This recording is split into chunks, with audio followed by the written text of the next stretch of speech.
भाई साहब, भाजपा प्रदेश अध्यक्ष हेमंत खंडेलवाल जी को आपने इंस्टा ट्विटर से फॉलो किया है? हाँ दीदी, इंस्टाग्राम ट्विटर पे सब पे फॉलो कर लिया दीदी। मेरी बात सुनोगी आप 1 मिनट? हेलो जी भाई साहब, बताइए।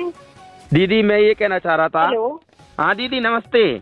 जी मैं ये कहना चाह रहा नमस्ते। था नमस्ते, बताइए। दीदी, मैं भाजपा का कार्यकर्ता हूँ। मेरा परिवार तीन पीढ़ियों से भारतीय जनता पार्टी की सेवा कर रहा है। मेरे पापा जनसंघ के सदस्य थे, मेरे दादा जनसंघ के सदस्य थे। मेरे ताऊ ने जो बाबरी मस्जिद तोड़ी थी ना, जो अपनी जी अयोध्या में, उसमें मेरे ताऊ ने तोड़ी थी दीदी। पर दीदी, क्या आपने किसानों के बारे जी में किसानों के बारे में बात करना, अपने संविधान के बारे में बात करना और अपने आरक्षण के बारे में बात करना, ये पार्टी के विरोध में आता है क्या? जी नहीं आता ना? नहीं। देखो दीदी, क्योंकि आज अपन अपनी समाज की बात नहीं करेंगे, किसान वर्ग आज दीदी शिवपुरी में क्या हालत है आप बताइए मुझे। कि जो यूरिया खाद होता है ना, वो 270 रुपए रेट है और वो 500 रुपए का मिल रहा है किसानों को। जी जी तो दीदी, ये नेता मिलकर के और अधिकारी मिलकर के कालाबाजारी कर रहे हैं। उस पर रोक लगाने की मैंने मुख्यमंत्री जी से मांग की, तो ये जिलाध्यक्ष ने मुझ पर कार्रवाई कर दी है, मुझे मंडल अध्यक्ष के पद से हटा दिया है। मैं सदस्य रह गया हूँ भारतीय जनता पार्टी का। मैंने मुख्यमंत्री जी का काफिला रोक के कई बार बोला दीदी, हेमंत खंडेलवाल जी को बोला कि शिवपुरी में ज्यादा भ्रष्टाचार है। दीदी, अगर हमारे आरक्षण के बारे में, हमारे मौलिक अधिकारों के बारे में, हमारी सुरक्षा के बारे में हम बात नहीं कर पाएंगे तो किसके बारे में बात करेंगे दीदी हम?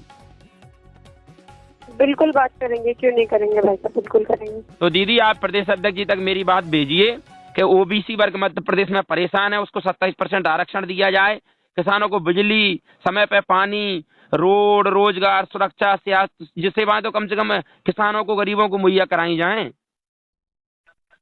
अगर दीदी भाजपा जी का बिल्कुल भाई साहब, मैं आपकी बात जरूर भेजूंगी। 80% भारतीय जनता पार्टी का कार्यकर्ता किसान है दीदी, जी जी और गरीब है। क्योंकि और ईमानदार जो भारतीय जनता पार्टी के और जनसंघ के कार्यकर्ता है ना, आरएसएस के, वो ईमानदार कार्यकर्ता हैं। हम जो कांग्रेस की तरह दल बदल के आए उन लोगों की तरह नहीं है ग्वालियर चंबल में कि जो दल बदल के आए हैं वो मलाई लूट रहे हैं, कमीशन खा रहे हैं, अधिकारियों से पैसा ले रहे हैं, किसानों का हक लूट रहे हैं। हम वो काम नहीं करते दीदी। हम ईमानदारी से भारतीय जनता पार्टी का काम करते हैं, तन मन धन से पार्टी की सेवा की है। पर इन लोगों ने इतना अत्याचार कर दिया दीदी, हमारे साथ अन्याय कर दिया जिसकी हम कल्पना भी नहीं कर सकते। आज किसान 2-2 कट्टे के लिए भाग रहा है। 80 बीघे जमीन है दीदी, 80 कट्टे चाहिए। 2 कट्टे की क्या जरूरत? 2 कट्टे से क्या होगा आपके लिए? जी सही बात है भाई साहब। आज दीदी, मध्य प्रदेश में ओबीसी वर्ग की 65% आबादी है, उनको 14% आरक्षण मिल रहा है। तो हमारे बच्चों की नौकरियां नहीं लगेंगी तो हम किसकी सेवा करेंगे? तो बताओ, हम जिंदगी, हमारा खून पसीना, हम हर बार जन्म जयंती मनाते हैं अटल बिहारी वाजपेयी की या इनकी, तो हम खून, अपना ब्लड डोनेट करते हैं। तो खून दे दिया, और क्या दे सकते हैं दीदी पार्टी के लिए? हाँ सही बात है भाई साहब आपकी। दीदी, अगर अपन अपना खून ही दे सकते हैं उस पार्टी को, और उससे बड़ी क्या सेवा कर सकते हैं बताइए ना? बलिदान भी दिए हैं अपन ने। सही। तो आप सही बोल रहे हैं भाई साहब, आप सही बात कर रहे हैं। दीदी, शिक्षा की इतनी कमी है, स्कूलों में मास्टर पढ़ाने नहीं आ रहे, रोजगार की कोई बात नहीं करता, शिक्षा, स्वास्थ्य, बिजली, पानी। शिवपुरी नगर पालिका का तो आपने मुद्दा सुनी लिया होगा, कितना भ्रष्टाचार हो रहा है। मेडिकल कॉलेज में अभी मेडिकल के छात्रों ने पत्रकारों को पीट दिया दीदी। जी। और मैंने दीदी सबसे बोल लिया, सबको बता दिया, मैं 3 साल से अवगत करा रहा हूँ कि हमारे क्षेत्र में ड्रग्स का काम हो रहा है। शराब माफिया खुलेआम घूम रहे हैं, खुलेआम बाजार दे। दीदी, आप दुकान कर रही हो ना, महिलाएं इतनी महफूज नहीं है शिवपुरी में, दुकानों से उठा के ले जाते हैं लेडीजों को और बच्चों को। जी। अभी हम असुरक्षा महसूस कर रहे हैं दीदी। अब की बार 2 साल से शासन बनाया ना, शिवराज सिंह जी अच्छे मुख्यमंत्री थे, उस समय ऐसी व्यवस्था नहीं थी। जी। तो दीदी, आप प्रदेश अध्यक्ष जी तक और मुख्यमंत्री जी तक, मोदी जी तक, अमित शाह जी तक आप ये भेजिए बात मेरी कि जब तक जिंदा रहेंगे तब तक अपने मौलिक अधिकारों के लिए, शिक्षा के लिए, स्वास्थ्य के लिए, रोजगार के लिए, अपने देश के लिए, अपने धर्म के लिए, अपने आरक्षण के लिए हम लड़ते रहेंगे। संविधान हमारी व्यवस्था का केंद्र और धर्म हमारी आस्था का केंद्र है जी। सही है ना दीदी? देखो, धर्म हमारी आस्था का केंद्र, संविधान हमारी व्यवस्था का केंद्र है दीदी। तो दीदी, मेरा तो यही कहना है, आप ऊपर भी अवगत कराइए कि ग्वालियर चंबल संभाग में भाजपा के मूल कार्यकर्ताओं की स्थिति बहुत खराब है। भ्रष्टाचार चरम सीमा पर पहुंच गया पार्टी में। इसको खत्म नहीं किया जाएगा तो हम आम आदमी का सपना कैसे पूरा कर सकती है दीदी? आज दीनदयाल उपाध्याय जी। आपका नाम बता सकते हैं मुझे? दीदी, मेरा नाम है गिरिराज सिंह धाकड़, भाजपा युवा मोर्चा का मंडल अध्यक्ष हूँ मैं। हाँ जी, भाजपा युवा मोर्चा का मंडल अध्यक्ष हूँ मैं, खरई से।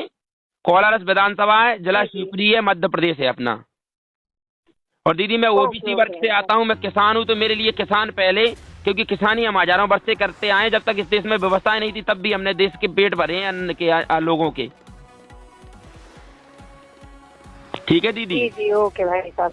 बहुत बहुत धन्यवाद दीदी, आपने हमारी बात सुनी। आप मेरी बात ऊपर तक भेजना, और ये मेरा नंबर है, और ऊपर वालों को कांटेक्ट नंबर देना कि धरती पे ऊपर तो आप काम कर रहे हो, नीचे भी उतर आओ, कार्यकर्ताओं के मन की बात सुन लो। मैं लाखों कार्यकर्ताओं की दिल की बात बता रहा हूँ दीदी आपको। जी सही बात है भाई साहब, हमें भी यही सारी दीदी कार्यकर्ता कई लोग हमें ऐसी सारी चीजें बताते हैं, ऐसा नहीं है, आपकी बात भी हम ऊपर तक पहुंचाएंगे। हाँ दीदी, देखो दीदी, 1 करोड़ जनता एक नेता पैदा करती है, एक नेता 1 करोड़ जनता पैदा नहीं कर सकता दीदी। बिल्कुल कर सकते हैं भाई साहब, क्योंकि अपन करोड़ों लोग ही तो इकट्ठे होकर, करोड़ों कार्यकर्ताओं ने आज पार्टी खड़ी की है, और एक लोग ने पार्टी बनाई तो करोड़ों कार्यकर्ताओं ने सपोर्ट किया, जब भी तो पार्टी बनी है ना। जी सही बात है भाई साहब। और दीदी अगर पुराने कार्यकर्ता अपने टूट जाएंगे तो नए कार्यकर्ता क्या, उनकी क्या गारंटी है? क्या उनको कुछ आता नहीं है, ईमानदारी आती नहीं है, उनको महिलाओं के बारे में अभद्र टिप्पणी करते हैं, उनको सुरक्षा के बारे में कोई वो नहीं है, तो उसको दीदी हमें तो कितना दर्द होता है इस बात को देखते हुए। मैं भारतीय जनता पार्टी का कार्यकर्ता हूँ, और कितना दर्द दुख गरीब लोग बताते हैं हमको, तो क्या हम क्या जनता को मुंह दिखाने लायक रहेंगे?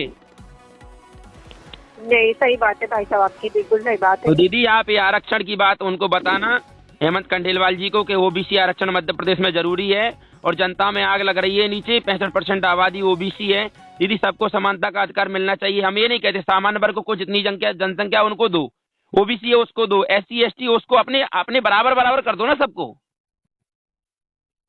दीदी। जी सही बात है आपकी।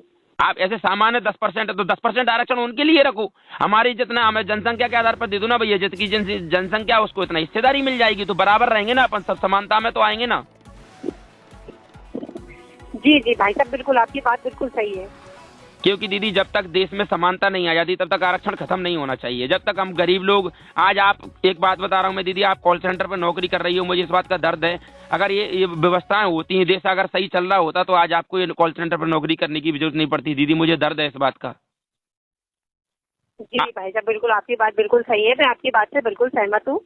हाँ तो दीदी आप ऊपर हेमंत खंडेलवाल जी को, मोहन यादव जी को, BD शर्मा जी को, हितानंद शर्मा जी को, मुख्यमंत्री अपने जो मोहन यादव जी, शिवराज सिंह जी, और अमित शाह जी, नरेंद्र मोदी जी तक, और जितने भी संगठन के जो हमारे इधर के वो खरे जी हैं, निशांत खरे, उनको आप सबको अवगत कराइए कि ग्वालियर चंबल संभाग में स्थिति खराब है, किसान की और ओबीसी वर्ग की स्थिति सबसे ज्यादा खराब है दीदी। आपका मेरी बात सुनने के लिए आपका बहुत बहुत धन्यवाद दीदी, चरण स्पर्श। जय श्री राम,